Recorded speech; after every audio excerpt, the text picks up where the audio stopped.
Become English champion YouTube channel में आप सबका बहुत बहुत स्वागत है। So guys, my name is Ankush और आज इस वीडियो में एक स्टोरी आपको बताएगी कि कैसे आपको सिलेक्ट करना चाहिए, चूज़ करना चाहिए आपका मेथड ऑफ वर्किंग। तो स्टोरी का नाम है मेथड ऑफ वर्किंग, काम करने का तरीका। तो बर्ड की स्टोरी है, पिजन्स की स्टोरी है, बहुत ही इंटरेस्टिंग है और इसके अंदर काफ़ी अच्छे वोकेबलरी वर्ड्स भी हैं, स्ट्रक्चर्स भी हैं। तो चलिए इसको रीड करना शुरू करते हैं। तो सबसे पहले आपको यहाँ पे इस पहले पैराग्राफ में बता रखा है थोड़ा सा मेथड ऑफ वर्किंग के बारे में और फिर नीचे स्टोरी। तो दोनों पढ़ते हैं। तो story goes like this. When, जब, वी आर फेस्ड विद, हमारा सामना होता है किससे? अ प्रॉब्लम, एक मुसीबत से।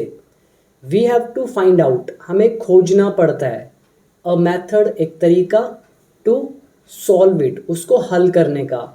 तो जब हमारा एक समस्या से, प्रॉब्लम से सामना होता है तो हमें एक मेथड फाइंड आउट करना पड़ता है उसको सॉल्व करने का। तो यहाँ पे आप याद कर सकते हैं, एक फिक्स्ड प्रपोजिशन है फेस्ड विद। फेस्ड विद का मतलब होता है किसी चीज़ से सामना होना। तो when we are faced with a problem, जब हमारा किसी प्रॉब्लम से सामना होता है। और ये जो सेंटेंस है, this is combination, present combination. और यहाँ पे ये हमारा यूज़ हुआ है हैव टू का। तो has to have to use करते हैं, पढ़ता है, पढ़ती है, पढ़ते हैं, या फिर ना है, नी है, ने है। अगर इन पे सेंटेंस खत्म हो तो हम हैव टू लगाते हैं या हैज़ टू। तो ये है कॉम्बिनेशन। नेक्स्ट इज सिमिलरली, उसी तरह। When we have to do some work, जब हमें कोई काम करना पड़ता है। अगेन हैव टू का यूज़। जब हमें कोई काम करना पड़ता है, वी हैव टू फाइंड, हमें फाइंड करना पड़ता है। तो अगेन हैव टू का यूज़, फाइंड करना पड़ता है। अ मैथड, एक मैथड को। टू अकम्प्लिश इट, उसको हासिल करने का। अकम्प्लिश का मतलब होता है हासिल करना। तो ये भी कॉम्बिनेशन यहाँ पे यूज़ हुआ है। नेक्स्ट इज आर सक्सेस, हमारी सफलता डिपेंड्स, डिपेंड करती है ऑन, किस पर? द मैथड वी चूज़, जो भी तरीका हम चूज़ करते हैं उस पर हमारी सफलता डिपेंड करती है। और यहाँ पे लिखा हुआ है एम्फेसाइज करने के लिए, टू ग्रेट एक्सटेंट या to great measure. To a great extent का मतलब होता है काफ़ी हद तक। तो हमारी सफलता, our success, to a great extent, काफ़ी हद तक, डिपेंड्स, डिपेंड करती है, ऑन द मैथड, तरीके पर। कौन सा तरीका? वी चूज़, जो हम चुनते हैं। If we choose an effective method, अगर हम एक प्रभावशाली मैथड चुनते हैं। इफ़ेक्टिव मतलब प्रभावशाली। अगर हम इफ़ेक्टिव मैथड को चूज़ करते हैं, the chances of our success, हमारी सफलता का जो चांस है, चांसेस जो है वो आर मल्टीप्लाइड, वो मल्टीप्लाई हो जाते हैं। सो ये जो है अगेन कॉम्बिनेशन यूज़ हो रहा है यहाँ से यहाँ तक। कॉम्बिनेशन, दो सेंटेंसेस जुड़े हैं प्रेजेंट के, और यहाँ पे जो ये है पैसिव वॉइस, वो मल्टीप्लाई हो जाते हैं। तो देखिए, जो भी आपने अभी तक सेंटेंस पढ़ा, पहले वाला ये कॉम्बिनेशन है, प्रेजेंट कॉम्बिनेशन। दूसरे वाला भी प्रेजेंट कॉम्बिनेशन। और जो तीसरे वाला है वो सिंपल है, present indefinite. Our success, our success subject, और डिपेंड वर्ब। और ये एम्फेसाइज कर रहा है टू अ ग्रेट एक्सटेंट। तो ये सिंपल सिंगल सेंटेंस। उसके बाद ये फिर से कॉम्बिनेशन।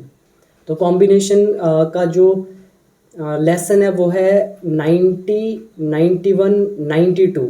जो बिकम इंग्लिश चैम्पियन बुक है उसका लेसन नंबर 91, 92, 93।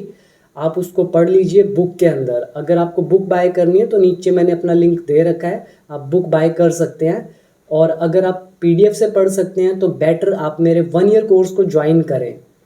तो मेरा जो कोर्स है 1 ईयर का, उसमें 600 प्लस वीडियोज़ हैं, स्टेप बाय स्टेप। बिल्कुल एक एक चीज़ को मैंने बहुत ही ईजी वे से और एग्जांपल्स के साथ आपको समझाया है। तो आप अगर बेसिक टू एडवांस लेवल तक सीखना चाहते हैं बिल्कुल सिस्टम से, तो आप मेरे ऐप को डाउनलोड कर लें। ऐप का नाम है बिकम इंग्लिश चैम्पियन। उसमें 1 ईयर का कोर्स है जिसका प्राइस है केवल और केवल 599 रुपीज़। तो अभी डाउनलोड करें और उस कोर्स को ज्वाइन करें, तभी आपको मैक्सिमम बेनिफिट होगा स्टोरीज रीड करने का। तो आगे बढ़ते हैं। तो आगे लिखा है, ऑन द अदर हैंड, दूसरी तरफ, if we choose an inappropriate method, अगर हम कोई अनुचित मैथड चूज़ कर लेते हैं, तो अभी हमने किया था इफ़ेक्टिव मेथड की बात। अगर इफ़ेक्टिव मेथड होगा तो हमारी सक्सेस के चांसेस मल्टीप्लाई हो जाते हैं। दूसरी तरफ अगर हम इनअप्रोप्रिएट मेथड सेलेक्ट करते हैं तो क्या होता है, सक्सेस में एल्यूड अस। एल्यूड का मतलब होता है हाथ से फिसल जाना, हाथ से निकल जाना। तो अगर हम इनअप्रोप्रिएट मेथड चूज़ करते हैं तो सफलता जो है वो हमारे हाथ से फिसल जाती है। सो इसीलिए इट इज़ नेसेसरी, ये आवश्यक है, बहुत ज़रूरी है, दैट कि we choose a suitable method, कि हम एक उपयुक्त या उचित मेथड को सिलेक्ट करें। तो यहाँ पे आप कुछ वर्ड याद कर सकते हैं, काफ़ी अच्छे अच्छे वर्ड हैं। जैसे पहला तो आ गया फेस्ड विद। फेस्ड विद किसी चीज़ से सामना होना। अकम्प्लिश मतलब अचीव करना, हासिल करना। टू अ ग्रेट एक्सटेंट, काफ़ी हद तक। एन इफेक्टिव मेथड यानी कि अप्रोप्रिएट मेथड या सुटेबल मेथड, सही तरीका। और एक है इनअप्रोप्रिएट मेथड, जो सही तरीका ना हो। और यहाँ पे मल्टीप्लाई एक वर्ब है, कई गुना हो जाना। और एक वर्ड आया एल्यूड। एल्यूड मतलब हाथ से निकल जाना।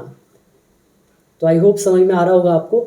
आगे पढ़ते हैं। ऑल्सो, साथ में, if we have chosen a method, अगर हम कोई भी मैथड चूज कर चुके हैं तो क्या होगा, एंड, और अगर हम कोई भी मेथड चूज़ कर चुके हैं और it is not working well, और अगर वो सही से काम नहीं कर रहा है, देन फिर we should go for another method, फिर हमें दूसरे मेथड के साथ जाना चाहिए। कौन सा method, which can be suitable, जो सुटेबल हो सकता है। तो अगेन यहाँ पे कॉम्बिनेशन फिर से, और फिर लिखा है if we do not take timely action, अगर हम टाइमली एक्शन ना लें, मतलब समय पर एक्शन ना लें, इट में रिजल्ट, इसका परिणाम हो सकता है, इन किस चीज़ में, ओनली डेस्परेशन, केवल निराशा में। तो अगर हम टाइमली एक्शन नहीं लेते हैं तो इसका परिणाम हो सकता है क्या, निराशा, डेस्परेशन। अब इस वर्ड को भी आप अच्छे से याद कर लें। डेस्परेशन इज निराशा। अगर वर्ब यूज़ करनी है तो टू डेस्परेट। और ये वर्ड भी अच्छा है, टाइमली एक्शन। आप इसको यूज़ करें। देखिए जो हम नॉर्मल कॉन्वर्सेशन करते हैं उनमें आप इन सब का यूज़ कर सकते हैं, क्योंकि हम जितने भी काम करते हैं लाइफ में उनमें से बहुत सारे ऐसे होते हैं जो जिनका मेथड ठीक नहीं होता है। तो आपको इफ़ेक्टिव मेथड और ऐसा मेथड चूज़ करना चाहिए जो आपको आपकी सक्सेस को मल्टीप्लाई कर सके। तो टाइमली एक्शन लेकर आप डेस्परेशन को, निराशा को अवॉइड कर सकते हैं। तो अभी आपको पता चलेगा स्टोरी के थ्रू। और आप स्पीकिंग में इसको यूज़ कर सकते हैं, जो भी फेसबुक ग्रुप में हैं मेरे कोर्स के अंदर। तो उस फेसबुक ग्रुप के अंदर आपको इस टॉपिक पे एक वीडियो बनानी है, यानी कि इसको सुन लें। सुनने के बाद आपको समझ में आ जाएगा मेथड ऑफ वर्किंग टॉपिक है। इनको यूज़ करके बोलें अपने शब्दों में, फिर स्टोरी भी सुनाएं और फिर वीडियो को वहाँ पे पोस्ट करें। तो चलिए आगे पढ़ते हैं। दिस फैक्ट, कह रहे हैं ये तथ्य, ये fact, can be well illustrated. तो इसको किया जा सकता है बहुत अच्छे से। इलस्ट्रेट मतलब होता है दर्शाना, किसी चीज़ को शो करना। तो इस फैक्ट को इलस्ट्रेट किया जा सकता है बाय द इंसिडेंस, एक घटना से। इंसिडेंस होता है घटना। कौन सी घटना, of a pair of pigeons, जो कबूतरों का पेयर है उसकी घटना से। अब कौन सा pair, which made its nest, जिन्होंने अपना घोंसला बनाया, नेस्ट बनाया, in Rohit house, Rohit's house, Rohit के घर में। तो ये जो स्टोरी है, this is the story of a pair of pigeons. Pigeon किसको बोलते हैं, कबूतर को। तो पिजन और इंसिडेंस इज कोई भी घटना। इलिस्ट्रेट मतलब तस्वीरों के माध्यम से, या फिर आपको कैसे भी करके शो करना किसी चीज़ को। तो अब आती है स्टोरी। तो अब देखिएगा ध्यान से। अबाउट 2 years बैक, लगभग 2 साल पहले, अ पेयर ऑफ पिजन्स, कबूतरों का एक जोड़ा, flu into the roofed balcony. तो वो उड़कर आ गया कहाँ पे, रूफ्ड बालकोनी में। बालकोनी आप जानते हैं, तो बालकोनी जो छत वाली बालकोनी थी वहाँ पे उड़ के आ गया। आप तस्वीर में देख सकते हैं। तो ये छत के पास क्या है, छोटी सी बालकोनी है जहाँ पे नेस्ट बना हुआ है। तो अब पेयर ऑफ पिजन जो था, फ्लू, वो उड़ के आ गया इनटू द रूफ्ड बालकोनी, जो छत वाली बालकोनी थी वहाँ पे। और कौन सी बालकोनी, ऑफ रोहित्स हाउस, रोहित के घर वाली। अब ये अपोस्ट्रोफी एस का यूज़ हुआ है। अपोस्ट्रोफ एस का यूज़ हम कब करते हैं, तो ये मैंने बता रखा है वीडियो नंबर आई थिंक 4 या 5 या 6 इनमें से एक होगा, आप देख लीजिएगा, पूरा डिटेल में एक्सप्लेन कर रखा है अपोस्ट्रोफ एस का use. Video number I think 5 या 6 होगी, चेक कर लेना। आगे लिखा है इट लुक्ड फॉर, तो इट मतलब किसके लिए यूज़ हो रहा है, इस जोड़े के लिए। इट लुक्ड फॉर, इसने ढूंढा, लुक फॉर इज ढूंढना, इसने ढूंढा, क्या ढूंढा, a number of suitable places, बहुत सारी सुटेबल प्लेसेस ढूंढी इस जोड़े ने। वेयर, जहाँ, इट कुड मेक, ये बना सकता था, इट्स नेस्ट, अपना घोंसला, तो ये जोड़ा अपना जहाँ घोंसला बना सकता था वो सुटेबल प्लेस इसने बहुत सारी खोजने की कोशिश की। अब यहाँ पे आप याद कर लें, लुक फॉर ढूंढना, और यहाँ पर ये जो सेंटेंस है यहाँ पे वेयर का यूज़ हुआ है, तो वेयर यहाँ पे सेंटेंस को जोड़ रहा है, तो प्लेस के लिए हम वेयर का यूज़ करते हैं।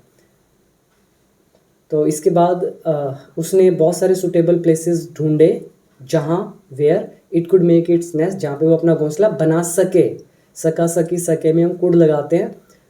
कौन कौन सी जगह थी, कबर्ड, कबोर्ड था, फैन था, पंखा था, स्टेयरकेस था, सीढ़ियाँ, बट, लेकिन, अब अलग अलग जगह पे उन्होंने खोजा, लेकिन द प्लेस, जो जगह थी, इट लाइक्ड, जो उसको पसंद आई, द मोस्ट, सबसे ज़्यादा, कह रहे वो प्लेस जो उसको सबसे ज़्यादा पसंद आई, वो थी द इलेक्ट्रिक ट्यूब, एक बिजली की ट्यूब, तो उसको ट्यूब पसंद आई कि वो उस पर घोंसला बनाएंगे। द मेल पिजन, अब द मेल जो पिजन था, कबूतर, वुड ब्रिंग ट्विग्स, वो टहनियाँ लेकर आता। ट्विग्स मतलब बोलते हैं टहनियों को, जो छोटी छोटी टहनियाँ होती हैं, तो वो लेकर आता। अब ये वुड बता रहा है, जैसे वो वहाँ जाता, वो ये करता, वो ये सोचता, वो ऐसा करता, तो हम वुड का यूज़ करते हैं फर्स्ट फॉर्म के साथ। तो वीडियो नंबर आई थिंक 196 में मैंने 22 यूजेस बता रखे हैं वुड के, और 22 यूजेस बताने से पहले मैंने अपने कोर्स में हर वुड के यूज़ को एक्सप्लेन कर रखा है, एक एक लेसन में, एक यूज़ विद एग्जाम्पल्स। तो मुझे नहीं लगता कि कोई भी बच्चा जो मेरे कोर्स से पढ़ता है उसको वुड में कहीं भी दिक्कत होनी चाहिए। तो आगे लिखा है, जो मेल पिजन था वो लेकर आता ट्विग्स को, ट्विग्स मतलब टहनियाँ छोटी छोटी, स्ट्रैंड्स लेकर आता, स्ट्रैंड का मतलब किनारा भी होता है, लेकिन यहाँ पे स्ट्रैंड का मतलब है रेशा, जो छोटे छोटे रेशम की वो डोर होती हैं, रेशा बोलते हैं, वो लेकर आता। एंड और अदर थिंग्स, दूसरी चीज़ें भी लेकर आता, टू मेक द नेस्ट, घोंसला बनाने के लिए। विच, जिसे, अब ये विच किसके लिए यूज़ हो रहा है, इन वस्तुओं के लिए, ट्विग्स के लिए, इस स्ट्रैंड के लिए, रेशे के लिए, या दूसरी चीज़ जो भी लाता था, तो वो चीज़ें, विच द फीमेल पिजन, जो फीमेल पिजन थी, वुड अरेंज, वो अरेंज करती इनको, इन अ नेस्ट, घोंसले में। तो पूरे का मतलब हुआ कि मेल पिजन ट्विग्स लेकर आता, रेशा स्ट्रैंड लेकर आता, अलग अलग चीज़ें लेकर आता घोंसला बनाने के लिए, जिनको वो फीमेल पिजन अरेंज करती है उस नेस्ट के अंदर, घोंसले में। तो यहाँ पे आप वर्ड याद कर सकते हैं, ट्विग्स टहनी, और स्ट्रैंड मतलब रेशा, और बाकी स्टेयरकेस होगी सीढ़ियाँ, ये बाकी आप आई थिंक जानते ही हैं। तो आगे बढ़ते हैं, तो वो उससे नेस्ट में अरेंज करती है। उसके बाद क्या होता, अ नेस्ट वॉज रेडी, अब नेस्ट रेडी हो गया, इन 4 to 5 days टाइम, तो 4 से 5 दिन के समय के अंदर। दो, हालांकि, it was quite haphazard in shape, वो काफ़ी हैप हैज़ार्ड था शेप में। अब हैप हैज़ार्ड का मतलब क्या होता है, एकदम से, मतलब जिसको बोलते हैं ना अनअरेंज, टोटली उथल पुथल, उल्टा सुल्टा जिसको आप बोलते हैं, वैसी शेप में था, मतलब टोटली डर्टी। तो उस, हालांकि वो काफ़ी कैसी शेप में था, हैप हैज़ार्ड शेप में था, बिल्कुल अव्यवस्थित कंडीशन में था। The pair was making the place dirty, और ये जो पेयर था, जोड़ा था, वॉज मेकिंग द प्लेस, वो उस जगह को बना रहा था डर्टी, गंदा। येट, फिर भी, रोहित अलाउड दैम, रोहित ने उनको अलाउ कर दिया, टू लीव ऑन, कि वो उस पर रहें।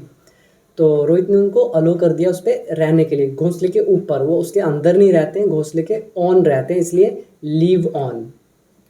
और लीव ऑन का एक और भी मतलब होता है, लीव ऑन का मतलब होता है खा के गुजारा करना। जैसे गिलहरी मूंगफली खा के गुजारा करती है, तो हम कह सकते हैं कि जो गिलहरी है वो लीव्स ऑन करती है पीनट्स पर। आगे लिखा है ही लाइक्ड, उससे पसंद था।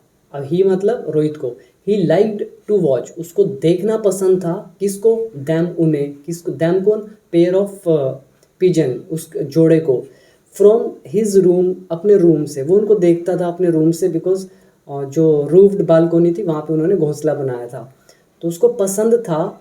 अब यहाँ पे वॉच क्यों यूज़ हुआ है? बिकॉज एक्टिविटी की बात हो रही है। सी तब यूज़ करते हैं जब कोई चीज़ हिल ना रही हो, और अगर किसी की एक्टिविटी को देख रहे हो तो वॉच बोलते हैं। तो उसे पसंद था देखना उनको अपने रूम से। उन कौन सा रूम?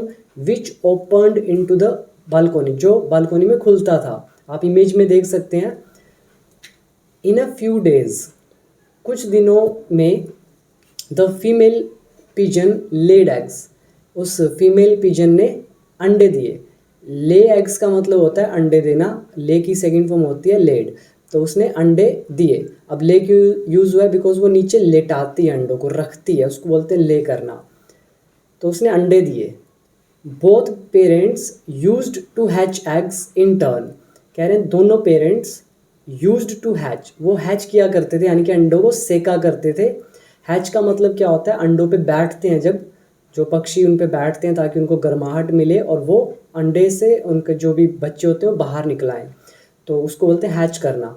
तो दोनों जो पेरेंट्स थे वो हैच किया करते थे। अब ये यूज्ड टू का यूज़ है हमारा, यूज्ड टू, बिकॉज वो बार बार करते थे, पास्ट एक्शन को यूज टू शो करता है। तो दोनों पेरेंट्स हैच किया करते थे एग्स को इन टर्न, यानी कि बारी बारी। तो इनको भी याद कर लें। यूज टू एक स्ट्रक्चर हो गया, हैच मतलब अंडे को सेकना, गर्माहट देना या अंडे का फूटना, और इन टर्न मतलब बारी बारी। ले एग्स मतलब अंडे देना, और हैपहैज़ार्ड मतलब टोटली अव्यवस्थित, उल्टी फुल्टी शेप में। अब इसके बाद लिखा है वन ऑफ दैम, उनमें से एक, सेट बैठता, ऑन द एग्स, एग्स पर, उनमें से एक एग्स पर बैठता, वाइल जबकि। अब ये भी पूरा लेसन करा रखा है वाइल वाला, मतलब जो मैंने कोर्स में आपको वीडियो दे रखी है उनसे बाहर कोई भी टॉपिक नहीं है, कोई भी ट्रांसलेशन नहीं है। जो भी कराया है उन्हीं से यूज़ होके स्टोरीज बनती हैं, आर्टिकल लिखे जाते हैं, पैराग्राफ लिखे जाते हैं, सब कुछ। तो उनमें से एक अंडे पे बैठ गया, वाइल जबकि, the other was looking out for food, और जबकि जो दूसरा था वो ढूंढ रहा था फूड को। तो लुक आउट मतलब होता है तलाश करना। तो लुक आउट फॉर फूड, जैसे लुक आउट नोटिस जारी जारी किया जाता है। लुक आउट नोटिस वो इसलिए होता है कि कोई जो कैदी है या फिर कोई क्रिमिनल है वो भाग गया है, तो उसका लुक आउट नोटिस जारी होता है कि उसको खोजो, उसकी तलाश करो। तो जबकि जो दूसरे वाला था वो फूड की तलाश करता। इन शॉर्ट एक अंडे पे बैठता और दूसरा फूड की तलाश करता। व्हेन इट रिटर्न्ड, जब वो वापस आता, it replaced the other bird, वो दूसरे की जगह पे रिप्लेस हो जाता। वन डे, एक दिन, when the birds were not there, जब पक्षी वहाँ पे नहीं थे, रोहित स्टॉल टू सी, वो चुपके से देखने गया, हाउ मेनी एग्स, कितने एग्स, देयर वर, वहाँ थे। 1, 2, 3 एंड 4, चार। There were a total of 4 eggs, total 4 eggs थे इन द नेस्ट, घोंसले में। इन अबाउट 3 वीक्स, कह रहे हैं कि लगभग 3 हफ्तों में, the eggs hatched and tiny nestlings appeared from them. The eggs hatched यानी कि अंडे फूट गए, एंड और टाइनी मतलब बिल्कुल छोटे छोटे, नेस्टलिंग्स, नेस्टलिंग्स किसको बोलते हैं? जो भी घोंसले में रहने वाले जो छोटे छोटे नवजात पक्षी होते हैं उनको बोलते हैं नेस्टलिंग्स। तो इसको आप याद कर लें, नेस्टलिंग्स यानी कि उनके बच्चे जो बिल्कुल अभी पैदा हुए हैं। टाइनी मतलब बिल्कुल छोटे छोटे, हैच मतलब उनका फूटना। तो लगभग 3 हफ्तों में, द एग्स हैच्ड, अंडे फूट गए, उनसे मतलब बच्चे बाहर आ गए, एंड और टाइनी नेस्टलिंग्स अपीयर्ड, और छोटे छोटे वो जो नवजात शिशु थे वो दिखे, नवजात पक्षी जो थे वो दिखे। अपीयर मतलब होता है नजर आना, दिखना, फ्रॉम देम, उनसे। It was a magnificent scene, ये एक बड़ा ही जबरदस्त सीन था, दृश्य था। टू लुक एट, देखना, किसको देखना? द मदर बर्ड को क्या करते हुए? फीडिंग इट्स नेस्टलिंग्स, उस अपने बच्चों को खाना पानी दूध पिलाते हुए देखना एक मैग्निफिसेंट सीन था। तो in short it was a magnificent scene to look at the mother bird. ये एक बहुत ही ज़बरदस्त सीन था मदर बर्ड को देखना, क्या करते हुए? फीडिंग करते हुए अपने नेस्टलिंग्स को। फीड का मतलब होता है दूध पिलाना, उनको दाना पानी देना, फीडिंग। और नेस्टलिंग अभी बता ही दिया आपको। आफ्टर द नेस्टलिंग्स ग्रू, जो नेस्टलिंग्स थे उनके बड़े होने के बाद, एंड फ्लू अवे, और उनके उड़कर चले जाने के बाद, अब वो बड़े हो गए और उड़ के चले गए, उसके बाद क्या हुआ? द पेयर ऑफ पिजन्स, ये पिजन्स का जोड़ा, रिटर्न्ड अगेन, ये दोबारा से वापस आया, इन अ फ्यू वीक्स, कुछ ही हफ्तों के अंदर, एंड और स्टार्टेड द प्रोसेस, और ये जो प्रोसेस था इसको शुरू कर दिया, ऑल ओवर अगेन, मतलब बिल्कुल आरंभ से, ऑल ओवर अगेन, अगेन दोबारा से, ऑल ओवर मतलब हो गया सारा का सारा प्रोसेस, वन से लेके पूरा एंड तक। तो पूरा प्रोसेस उन्होंने फिर से दोबारा से स्टार्ट किया। और क्या क्या किया उसमें? रीमेकिंग द नेस्ट, घोंसले को दोबारा से बनाना, लेइंग एग्स, अंडे देना, हैचिंग देम, उनको सेकना, एंड फीडिंग दैम, और उनको दाना पानी देना। तो ये सारा काम उन्होंने फिर से शुरू किया। Rohit had not removed, Rohit ने रिमूव नहीं किया था, यानी कि हटाया नहीं था, द ओल्ड नेस्ट, उस पुराने घोंसले को, अनटिल दिस टाइम, इस बार तक, यानी कि अभी तक उसने घोंसले को रिमूव नहीं किया था वहाँ से। दिस प्रोसेस वेंट ऑन, ये प्रोसेस चलता रहा, for a number of times, कई बार। कह रहे कि ये जो प्रोसेस था, कौन सा प्रोसेस? रीमेकिंग द नेस्ट, और उसके बाद लेइंग द एग्स, और फिर उसके बाद हैचिंग द एग्स, और उसके बाद फीडिंग द बर्ड्स नेस्टलिंग्स, ये चलता रहा कई बार। बट लेकिन the birds had not been tidy, लेकिन वो कभी भी मतलब साफ़ सुथरे नहीं हुए थे। टाइडी मतलब होता है साफ़ सुथरा, और अनटाइडी होता है मैला। तो वो बर्ड्स कभी भी नहीं हुए थे टाइडी, साफ़ सुथरे, हमेशा हैजार्ड शेप में उसको बना देते थे, वहाँ गंद डाल के रखते थे, तो टाइडी नहीं रहते थे कभी भी।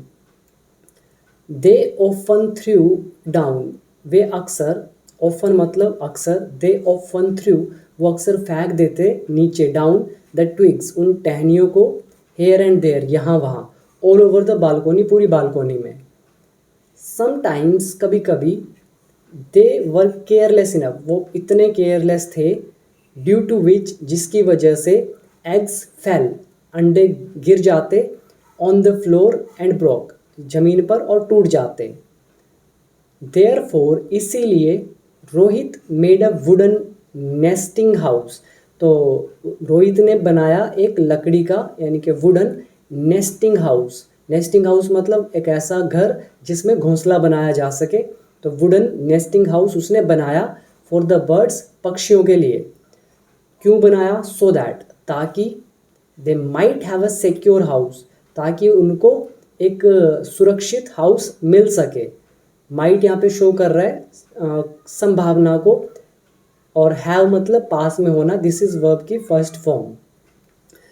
They might have a secure house, कि उनका हाउस सुरक्षित हो सकता है, इसीलिए उसने बनाया। कौन सा हाउस? वेयर, जहाँ पर they could make their nest, जहाँ पे वो अपना घोंसला बना सके, ले देयर एग्स, अंडे दे सके, एंड हैच देम, और उनको सेक सके। ही सस्पेंडेड इट, उसने इसको लटकाया, सस्पेंड मतलब लटका देना, तो उसने इस इट मतलब यहाँ पे है नेस्ट से उस हाउस से रिलेटेड, तो उसने इट को, यानी कि इस वुडन नेस्टिंग हाउस को लटका दिया, ऑन अ पैग, एक खूंटी पर। खूंटी आप जानते ही हैं, दीवार में आप खूंटी टांगते हैं, लकड़ी की होती है या फिर सरिये की होती है, उसके ऊपर आप या तो दूध वाला जो डोली होती है उसको टांगते हैं, या फिर टावल टांगते हैं, कोई भी चीज़ टांगते हो दीवार पर, तो उसको पैग बोलते हैं, पैग। इन द वॉल, उस दीवार में, तो उसने उसको लटका दिया हाउस को एक खूंटी पर जो दीवार में थी। तो इसको भी याद कर लीजिए, पैग मतलब खूंटी, सस्पेंड यहाँ पे मतलब है लटका देना, और हैव अ सिक्योर हाउस मतलब एक सुरक्षित घर होना। वुडन नेस्टिंग हाउस एक लकड़ी का घोंसला बनाने वाला घर। और बाकी आई थिंक सिंपल है, आगे बढ़ते हैं। तो अब देखिए क्या क्या हो रहा है कि अब वो रोहित जो है वो घोंसला बनाने के लिए अपने मेथड्स लगा रहा है। तो उसने लटका दिया। अब क्या हुआ, the birds did not seem to like it, मतलब ऐसा लगा कि बर्ड्स को बिल्कुल पसंद नहीं था। The birds did not seem to like it, उसको बिल्कुल पसंद नहीं था ऐसा लगा। वाइल, जबकि Rohit was not willing, Rohit इच्छुक नहीं था, विलिंग नहीं था, टू अलो आज्ञा देने के लिए, द बर्ड्स को किस चीज़ के लिए, टू कंटिन्यू कि वो कंटिन्यू करें विद देयर नेस्ट अपने घोंसले के साथ, एट द इलेक्ट्रिक बल्ब जो इलेक्ट्रिक बल्ब पे था। तो मतलब रोहित इच्छुक नहीं था कि वो जो बर्ड्स हैं वो उसी घोंसले पे जो इलेक्ट्रिक बल्ब पे था उसके साथ कंटिन्यू करें।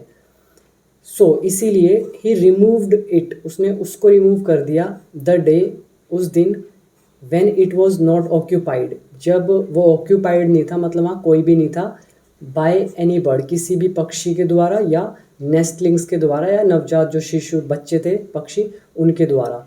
ऑक्यूपाई का मतलब होता है कोई चीज़ घेर लेना। जैसे हम ये बोलते हैं कि मेरे माइंड में बहुत सारे विचार आ रहे हैं, तो हम कहेंगे उन विचारों ने मेरे माइंड को ऑक्यूपाई कर लिया, वो जगह ले ली। तो उसने रिमूव कर दिया इट मतलब घोंसले को, द डे, द क्यों लगा है, क्योंकि खास दिन है वो कोई, द डे उस दिन, कौन सा दिन, व्हेन जब, इट वाज नॉट ऑक्यूपाइड वो ऑक्यूपाइड नहीं था किसी भी पक्षी के द्वारा या नेस्टलिंग्स के द्वारा। अब इसके बाद क्या हुआ, नॉट ओनली दिस, सिर्फ इतना ही नहीं, ही ऑल्सो रिमूव्ड, उसने रिमूव ये भी किया, क्या रिमूव किया, द इलेक्ट्रिक ट्यूब, वो इलेक्ट्रिक ट्यूब भी रिमूव कर दी, सो दैट ताकि, they would not be able to, ताकि वो ना कर सके, क्या ना कर सके, मेक अनदर नेस्ट देयर, कि वो दूसरा घोंसला वहाँ ना बना सके, इसलिए उसने वो भी रिमूव कर दिया। अ फ्यू वीक्स लेटर, कुछ हफ्तों बाद, अब क्या हुआ कुछ हफ्तों बाद, द टाइम वॉज नियरिंग, समय पास आ रहा था, यहाँ पे नियर वर्ब है पास आना, द टाइम वॉज नियरिंग, समय पास आ रहा था, for the pair of birds, उन बर्ड्स के पेयर के लिए, टू ले एग्स अगेन, दोबारा से अंडे देने का। They looked for here and there, उन्होंने इधर उधर खोजा, अब लुक फॉर इज ढूंढना, उन्होंने इधर उधर खोजा, फॉर एन ऑल्टरनेटिव प्लेस, किसी दूसरी प्लेस को, बट लेकिन, कुड नॉट फाइंड वन, लेकिन उन्हें कोई प्लेस नहीं मिली। They used to sit for long hours, वो घंटों बैठा करते थे, अगेन यूज्ड टू का यूज़, वे बैठा करते थे लॉन्ग आवर्स यानी कि घंटों तक, ऑन द फैन पंखे पर, होपिंग आशा करते हुए, यहाँ पे होपिंग एक जेरेंड का यूज़ है, होपिंग इज आशा करते हुए, दैट की the electric tube would return, कि वो इलेक्ट्रिक ट्यूब वापस आ जाएगी, टू इट्स प्लेस अपनी जगह पर। अब यहाँ पे वुड यूज़ हुआ है पास्ट की वजह से, जब हम पास्ट के साथ फ्यूचर जोड़ते हैं तो हम वुड लगाते हैं। तो अब क्या हुआ, वो दोनों बैठा करते थे घंटों तक उस पंखे पर, होपिंग आशा करते हुए कि वो इलेक्ट्रिक ट्यूब वापस आ जाएगी अपनी प्लेस पर, बट इन वेन, लेकिन सब व्यर्थ, इन वेन मतलब सब व्यर्थ। यहाँ पे आप ये भी लिख सकते हैं but to no result, but to no result, इसका मतलब भी हो जाता है लेकिन उसका क्या निकलता, कोई परिणाम नहीं। एंड और व्हेन द टाइम केम, और जब समय आया, the female pigeon could no more postpone, वो जो फीमेल पिजन थी वो स्थगित नहीं कर सकी, पोस्टपोन नहीं कर सकी, टाल नहीं सकी, किस चीज़ को पोस्टपोन नहीं कर सकी, लेइंग एग्स, अंडे देने को, यानी कि उसको अंडे देने का समय आ गया, वो अब और ज़्यादा रोक नहीं सकी। तो यहाँ पे इसका मतलब है ये पास्ट कॉम्बिनेशन है कि जब समय आया तो फीमेल पिजन अपने आप को रोक नहीं सके अंडे देने से। इट लेड इट्स एग्स, उसने अपने अंडे दे दिए, सिटिंग बैठ कर, ऑन द फैन पंखे पर, इटसेल्फ पंखे पर ही, इटसेल्फ यहाँ पर बता रहा है पंखे पर ही, तो उसी जगह पर, इटसेल्फ। ऑल द 4 एग्स, चारों के 4 अंडे, फेल डाउन नीचे गिर गए, एंड ब्रोक टूट गए, there could not have been any other way, कोई भी तरीका नहीं हो सकता था। अब सकता था पे ख़त्म हो रहा है, और जब हम ये बोलते हैं कि संभव ही नहीं था तो हम यूज़ करते हैं कुड नॉट हैव, और बीन यहाँ पे वर्ब की थर्ड फॉर्म। तो there could not have been मतलब हो ही नहीं सकता था, होना के लिए be, third form been, any other way कोई भी दूसरा तरीका। The pigeons could do nothing, कबूतर कुछ नहीं कर सकते थे, बट लेकिन होपलेसली बिना आशा के, मतलब होपफुली होता है आशा के साथ, और होपलेसली यानी कि आशा नहीं थी उनको बिल्कुल भी, तो वो कुछ नहीं कर सकते थे, केवल hopelessly look at the broken eggs, उन अंडों, टूटे हुए अंडों को देखने के अलावा। यहाँ पे ब्रोकन जो है और ये जो एग्स है, एग्स यहाँ पे नाउन है और ब्रोकन यहाँ पे एडजेक्टिव है, वर्ब की थर्ड फॉर्म नहीं है। पूरा लेसन करा चुका हूँ इस पे बहुत बार, तो यहाँ पे ब्रोकन एडजेक्टिव का काम कर रहा है। तो पिजन्स कुछ नहीं कर सकते थे, केवल होपलेसली उन टूटे हुए अंडे को देखने के अलावा। दे फ्लू अवे, वे वहाँ से उड़ गए, कर्सिंग दैमसेल्व्स, अपने आप को कोसते हुए, कर्स मतलब कोसना, अभिशाप देना, अपशब्द कहना, कर्स करना। तो याद कर लीजिए ये वर्ड कर्स, यहाँ पे ये जेरेंड का यूज़ हो रहा है, कर्स करते हुए। होपलेसली मतलब बिना आशा के, और पोस्टपोन इज स्थगित करना, टाल देना, आगे बढ़ा देना डेट को, और होपिंग मतलब आशा करते हुए। ऑल्टरनेटिव प्लेस कोई दूसरी जगह, उसकी जगह पर। इन वेन इज व्यर्थ, लुक फॉर इज ढूंढना, यूज टू पास्ट एक्शन को बताता है। और यहाँ पे भी सीटिंग जो है ये जेरेंड का यूज़ हो रहा है, और आई थिंक बाकी सिंपल है, आगे पढ़ते हैं अब। तो अब उनके अंडे टूट गए और वो कोसते हुए वहाँ से चले गए। तो अब ये स्टोरी यहाँ पे ख़त्म होती है। अब क्या है, दिस स्मॉल स्टोरी टेल्स, ये छोटी सी स्टोरी टेल बताती है, प्रेजेंट इंडेफिनिट, अस हमें बताती है, वन थिंग एक चीज़, फॉर सर्टेन निश्चित तौर पर। ये छोटी सी स्टोरी हमें एक चीज़ तो पक्का बताती है, इसका ये मतलब है we should find a suitable method, हमें एक सुटेबल यानी कि सही मैथड फाइंड करना चाहिए, विच कैन स्टैंड अस, जो हमें खड़ा कर सके, इन गुड स्टैड, एक अच्छी जगह पर। स्टैड का मतलब होता है प्लेस, जगह। तो ये एक फ्रेज़ है, इसको आप अच्छे से याद कर सकते हैं। जैसे by learning English you can stand yourself in good stead, English को सीख कर आप अपने आप को एक अच्छी स्टैड पर, जगह पर खड़ा कर सकते हैं। तो हमें एक ऐसा सुटेबल मेथड खोजना चाहिए जो हमें खड़ा कर सके एक अच्छी प्लेस पर।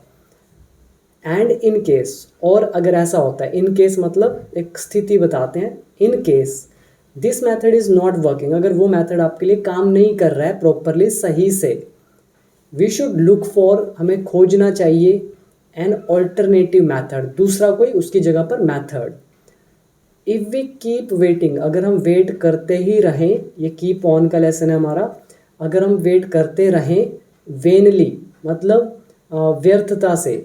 अब यहाँ पे हमने एक वर्ड किया था यहाँ पे वेन, इन वेन मतलब व्यर्थ में, ऐसी वेन से बना वेनली, मतलब व्यर्थ में अगर हम वेट करते रहें, फॉर सम अपॉर्चुन मोमेंट, किसी सटीक मोमेंट का, सटीक मतलब एकदम एग्जैक्ट। तो अगर हम किसी अपॉर्चुन मोमेंट का वेट करते रहें, जैसे हम बोलते हैं कि यार ये जगह तो एकदम सटीक बैठती है, बढ़िया बैठती है, तो हम कहेंगे वो प्लेस क्या है, अपॉर्चुन प्लेस है। सेम कोई ऐसा मोमेंट, एक ऐसा क्षण, एक ऐसा समय जो बिल्कुल सही हो कोई भी डिसीजन लेने का, तो हम क्या सकते हैं, अपॉर्चुन मोमेंट। तो हम कह रहे हैं कि अगर हम वेट करते रहें बिना कारण से, व्यर्थ ही किसी ऐसी मोमेंट का जो सटीक हो, एग्जैक्ट हो, तो ऐसे में क्या होगा, it may not result in anything worthwhile, तो इसका रिजल्ट किसी भी वर्थवाइल चीज़ में नहीं होगा, मतलब कोई ऐसी अच्छी चीज़ में कि अच्छा रिजल्ट निकले। और जैसे आप में से बहुत सारे लोग होंगे जो ऐसा सोचते हैं कि कोई बात नहीं, ऐसे करते करते वीडियोस देखते देखते इंग्लिश आ जाएगी, तो आप क्या कर रहे हैं, एक अपॉर्चुन मोमेंट की वेट कर रहे हैं, कोई नहीं ऐसे ही हो जाएगा, बट ऐसे नहीं होता है। ये जो मोमेंट है इसको में आपको खुद डिसीजन लेना पड़ता है, सूटेबल मेथड चूज़ करना पड़ता है, अप्रोप्रिएट मेथड चूज़ करना पड़ता है, ताकि आप अपनी इंग्लिश को फ्लोरिश कर सकें, राइट। अगर आपका मेथड सही नहीं है इंग्लिश को सीखने का, तो इंग्लिश ऑब्वियसली चाहे आप साल भर लगा दो, कुछ नहीं होने वाला। अगर एक पैटर्न होगा, सिस्टम होगा तो बहुत जल्दी इम्प्रूव होगा। तो जो मेरा कोर्स है वो एकदम सूटेबल मेथड है, एक सिस्टमैटिक अप्रोच है, एक अपॉर्चुन प्लेस है आपकी इंग्लिश को इम्प्रूव करने के लिए। तो इसीलिए इसको ज्वाइन जरूर कर लीजिएगा, बिकम इंग्लिश चैम्पियन को डाउनलोड करके। तो वही कह रहे हैं कि अगर आप वेट करते रहते हैं वेनली किसी भी अपॉर्चुन मोमेंट का, सटीक मोमेंट का, तो इसका result it may not result in anything worth while. इसका रिजल्ट क्या होगा कि कोई भी चीज़ आपको अच्छी नहीं मिलेगी। एंड और द एंड आउटकम, और जो अंतिम परिणाम होगा, आउटकम होगी, मे बी ओनली डिजास्ट्रस, वो केवल डिजास्ट्रस होगी। डिजास्टर मतलब क्या होता है, कोई जो आंधी तूफान आते हैं, आपदा, तो वैसा ही विनाशकारी होगा, डिजास्ट्रस होगा। एज इट हैपन, जैसा कि हुआ विद द बर्ड्स, पक्षियों के साथ। तो उनके लिए कौन सा मेथड अच्छा था, इलेक्ट्रिक ट्यूब के ऊपर घोंसला बनाना, लेकिन रोहित ने उसके लिए दूसरा तरीका बनाया जो उसके लिए सूटेबल नहीं था। तो हमेशा हर मेथड जो हमें लगता है कई बार सूटेबल नहीं होता है, तो हमें ऑल्टरनेट मेथड्स ढूंढने चाहिए। सो गाइज, आई होप कि आपको ये वीडियो समझ में आई होगी, स्टोरी समझ में आई होगी। तो इसमें वर्ड याद कर लीजिए, डिजास्ट्रस, जो आपके लाइफ में तबाही ला दे, ऐसी कोई चीज़ हो, डिजास्ट्रस है वो चीज़। अपॉर्चुन मोमेंट इज सटीक मोमेंट, एक ऐसा क्षण जो बिल्कुल सही है। वेनली मतलब व्यर्थता से। और आई थिंक बाकी सब सिंपल है। तो गाइज, ये थी हमारी वीडियो। पसंद आई हो तो कमेंट सेक्शन में ज़रूर बताइएगा, और वीडियो बनाइए फेसबुक ग्रुप में इसी टॉपिक पर, और उसको वहाँ पे पोस्ट करें। और आप में से बहुत सारे लोग स्पीकिंग की प्रैक्टिस कर रहे हैं वहाँ पे, तो करते रहिए, इम्प्रूवमेंट ज़रूर मिलेगी। और आप में से अगर कोई भी उस प्राइवेट फेसबुक ग्रुप का पार्ट बनना चाहता है, या स्पीकिंग की प्रैक्टिस करनी है, या इंग्लिश को इम्प्रूव करना है, तो आप सभी के लिए एक ही ऑप्शन है, वो है मेरा बिकम इंग्लिश चैम्पियन ऐप। उसमें 1 ईयर का कोर्स है जिसको आप ज्वाइन करें और अपनी इंग्लिश को इम्प्रूव करें। तो वहाँ पे स्पीकिंग से लेके राइटिंग तक सारे कॉन्सेप्ट्स, स्टोरीज, एसेज, हर चीज़ आपको मिल जाएगी under one platform. So thank you, मिलते हैं अगली वीडियो में।